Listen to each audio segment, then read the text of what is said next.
So let's finish up chapter 1 by going through some kind of last few concepts, okay?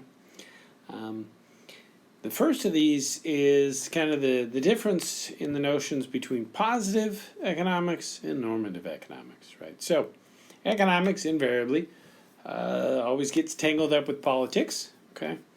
And so it's important that when we are using economics to discuss things in politics, that we're guided by the positive aspects. So what does that mean? Positive economics, this is the fact-based or the scientific-based part of economics, right? So positive economics is fact-based economics. This is the aspect of economics that we can test scientifically. Aspect that can be tested. Okay. So a lot of times that's going to relate to statements. So if I make a positive economic statement, that means I'm making a statement that's either true or I can at least test to see if it's true or false, right? So I can say the sky is blue. Okay.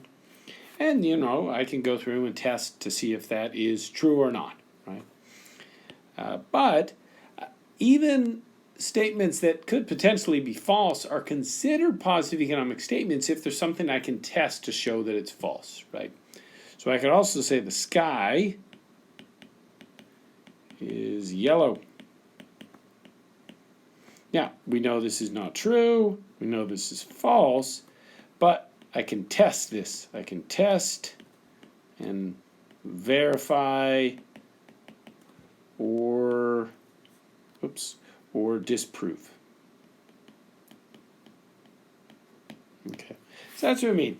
Positive economics or positive economic statement is something that's kind of factual, right? It's something we can test. We can bring it to data. We can see if it's true or not. Normative economics, this is basically our opinions, okay? So normative economic statements, these are statements of opinion. Right. A lot of times these are called value statements. Value statements. Okay. And again, a lot of times the keywords you're going to see keywords should or ought. Okay. A lot of times those give us a hint that this is somebody expressing their opinion, right? So an example would be someone could argue, look, the minimum wage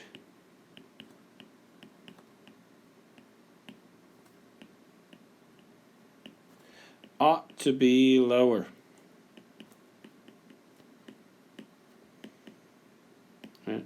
And someone else might argue, hey, no, I think the minimum wage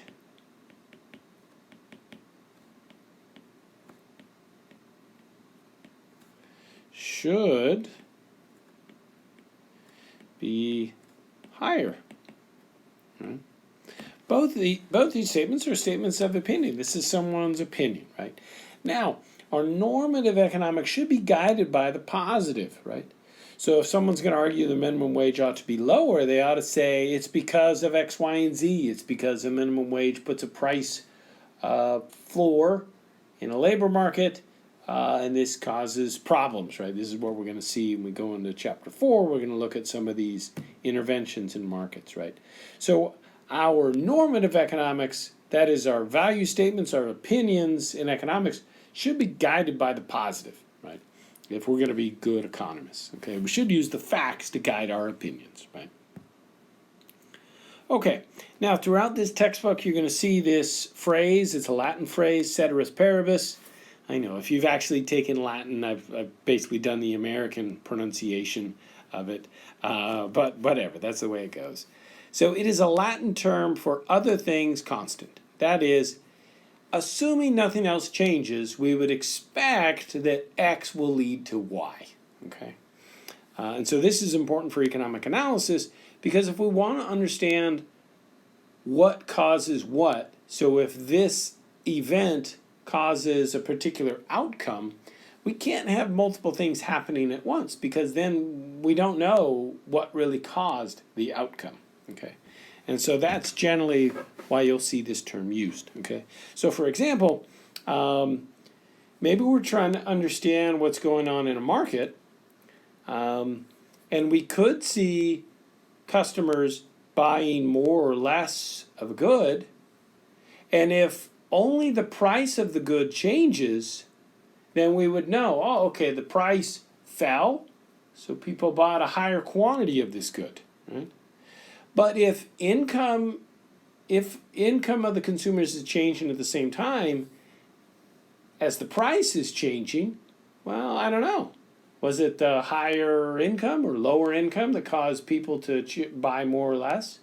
Or was it the change in price? Well, it's probably a bit of both, right? But there's no way to really know what the true cause was if multiple things are happening at the same time. Okay, so that's why you'll sometimes see this term, and it's basically saying, look, assuming nothing else changes, we would expect a lower price to lead to a higher quantity purchased on behalf of buyers. Okay.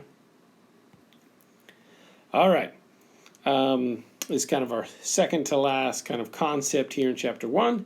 Good intentions do not always equal desirable outcomes.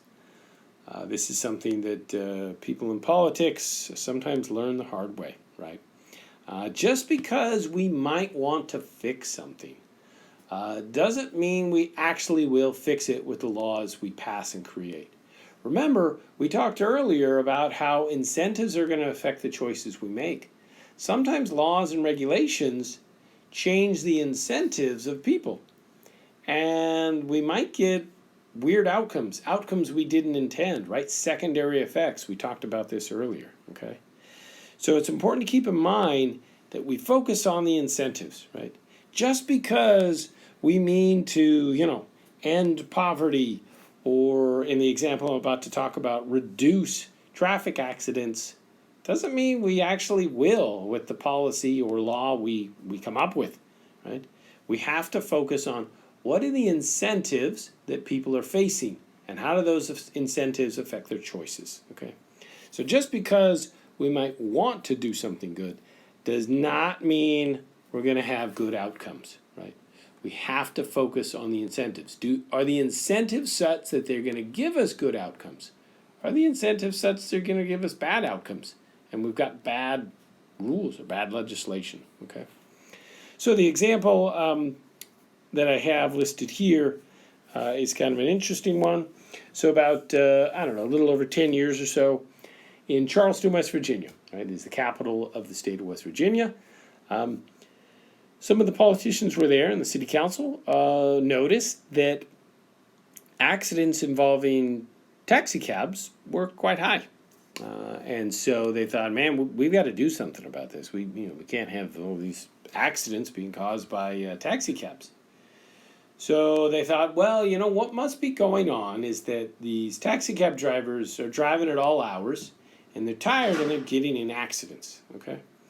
So they said, okay, look, what we're going to do is we're going to come up with legislation that basically limits the amount of hours that cabs can drive to 8 hours a day, okay? And so that's what they did. They put this law in place, and what happened? Well, the number of accidents involving taxi cabs did not go down. It actually went up, right? And you can probably start to think through exactly what happened, right? Well, what happened is that before, taxi cabs had 8 hours, they had the whole day, 24 hours, to earn whatever money they needed to earn in a day, right? But the legislation restricted their hours to 8 hours per day. So what happened was you got a bunch of taxi cab drivers that are driving like crazy people to try to get the same amount of money that they would have earned in 24 hours into an 8-hour period, right? So what they didn't realize is they changed the incentives, and taxi cab drivers started to drive more recklessly rather than less, right? So that's an example of people in West Virginia, the legislature is having good intentions, but totally screwing up the law and getting bad outcomes. Okay. All right, the last concept here is association is not causation. That is, right, just because two things might go together doesn't mean one causes the other, right? We see this happen a lot of times in politics, right? Where people assume, somebody, one particular person is president and gas prices go up or down, and so we blame or say, oh, this person has done a good job, right? When the president doesn't have much to do with gas prices, right? Just because two things go together doesn't mean one causes the other, okay? So a good example of this is in the summertime.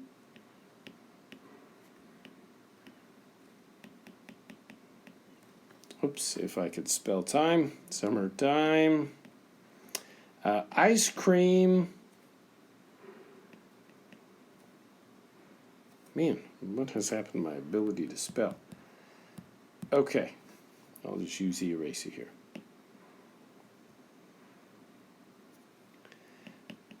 Ice cream consumption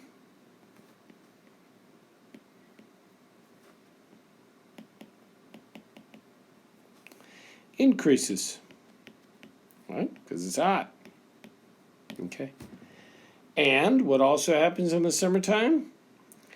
Crime rates also increase. Crime rates also increase. All right?